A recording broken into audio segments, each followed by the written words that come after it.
It's the 4th of January, and somewhere in your house there's a yoga mat still in its wrapping.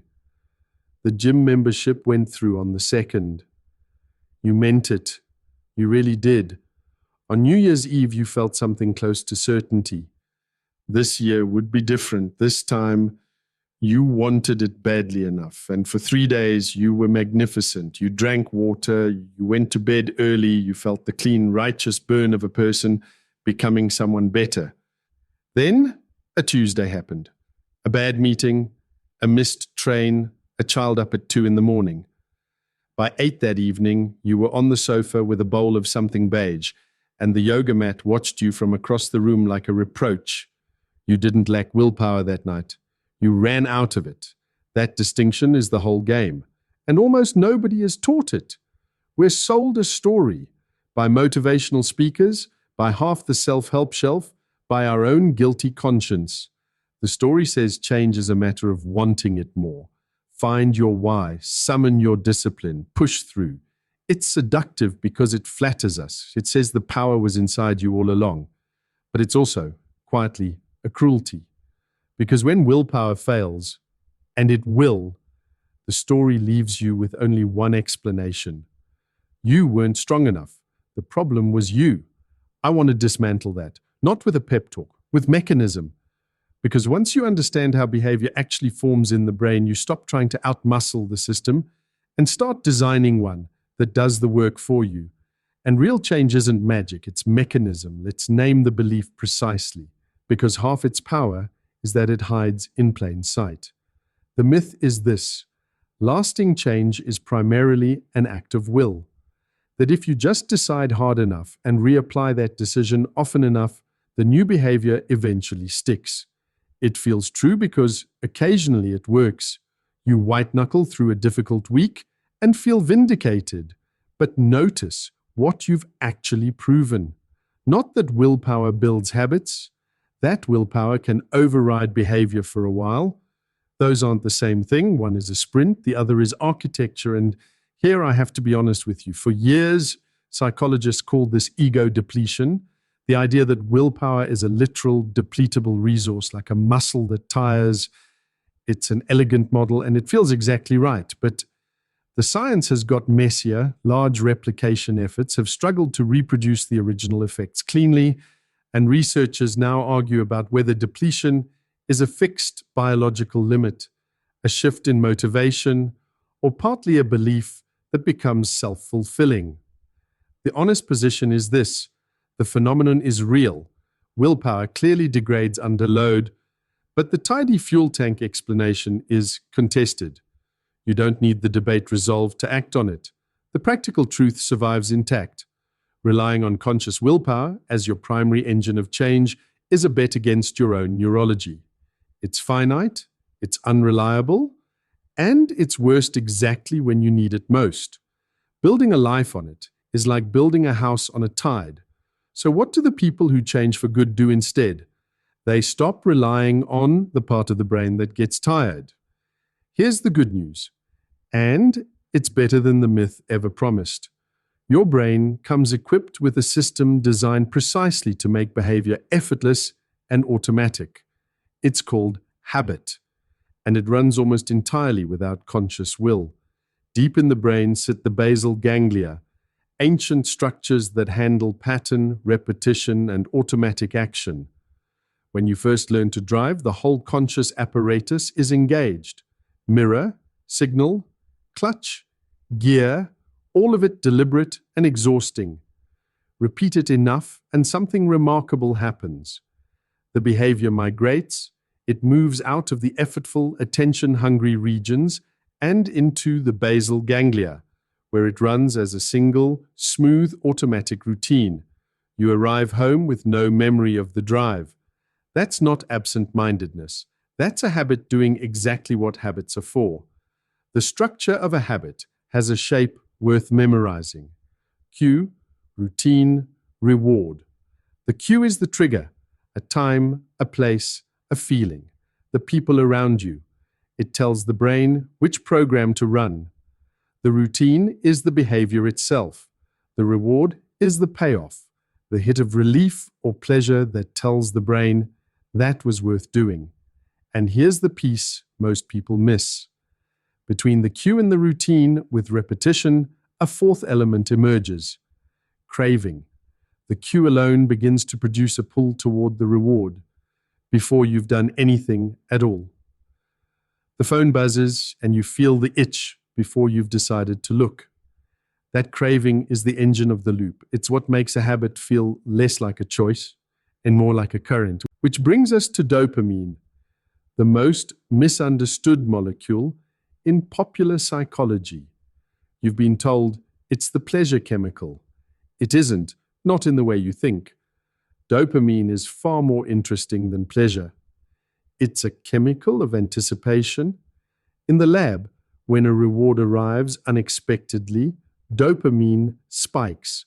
But repeat the cue-reward pairing and something shifts. The dopamine stops firing at the reward and starts firing at the cue, the moment that predicts the reward is coming. The molecule doesn't say this feels good. It says something good is about to happen. Go get it.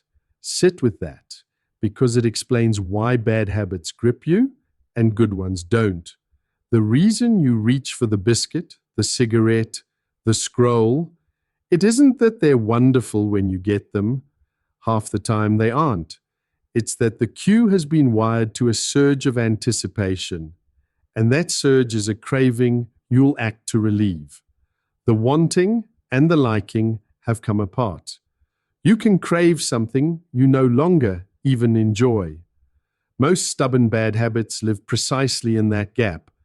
This is why willpower loses. Willpower is a conscious, after-the-fact intervention. The craving fires first, fast, below the level of thought. By the time your rational mind shows up to argue, the basal ganglia have already cocked the trigger. You're not having a debate. You're trying to talk a moving train out of being a train. So we stop arguing with the train. We change the track. The single most useful reframe I can give you comes from James Clear in Atomic Habits. You do not rise to the level of your goals. You fall to the level of your systems. Goals are the result you want. Systems are the process that, run repeatedly, produces it. Two people set the same goal, lose 10 kilos. Write a book. One achieves it, one doesn't. The goal was identical. What differed was the system, the daily architecture that either made the right action automatic or left it dependent on a fresh act of will every single day.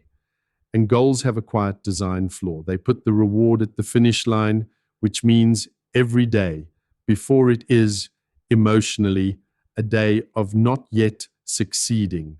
Then you arrive, and the system that got you there has no further instructions, so you drift back.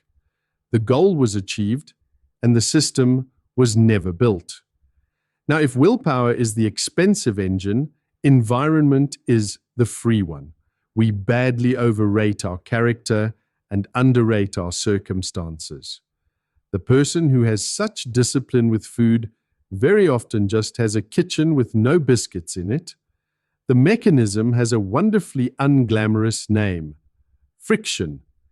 Every behavior has a friction cost, the effort between you and doing it. And the brain is exquisitely sensitive to it. We don't choose the best option. We choose the easiest available one, and then construct a story about having chosen it. So, make good habits low friction and bad ones high friction. Want to run in the morning? Shoes by the door, alarm across the room. Want to stop the late night scroll? Charge the phone in another room. You haven't become more disciplined. You've made discipline unnecessary. The myth says, be strong enough to resist the biscuit on the counter. The system says, why is there a biscuit on the counter? So here are the tools. First, implementation intentions. Don't form a vague intention like I'll exercise more. Form an if-then plan that predecides the when and where. If it's 7 in the morning on a weekday, then I walk for 20 minutes before coffee. Across a wide body of studies, that small structural shift meaningfully raises the odds you follow through. Second, habit stacking. Bolt the new habit onto one that already fires like clockwork. After I pour my morning coffee, I write one sentence. Third, the 2-minute rule. Shrink the habit absurdly. Read one page, put on the trainers. You're casting a vote, making the behavior so small, resistance has nothing to push against. Fourth, make the reward immediate. Tick it off a visible tracker. The reward isn't a bribe. It's the teaching mechanism and the deepest lever of all, identity. There's a decisive difference between I'm trying to give up smoking and no thanks, I'm not a smoker. The first is a person fighting who they believe themselves to be. The second is a person expressing it.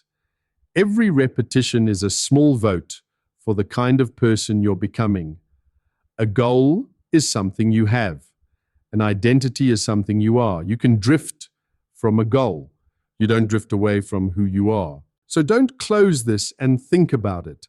Thinking about it is where habits go to die. Take 90 seconds. Name the identity. Who do you want to become? Name the 2-minute version. Stack it onto an existing habit. Edit the friction. Attach an immediate reward.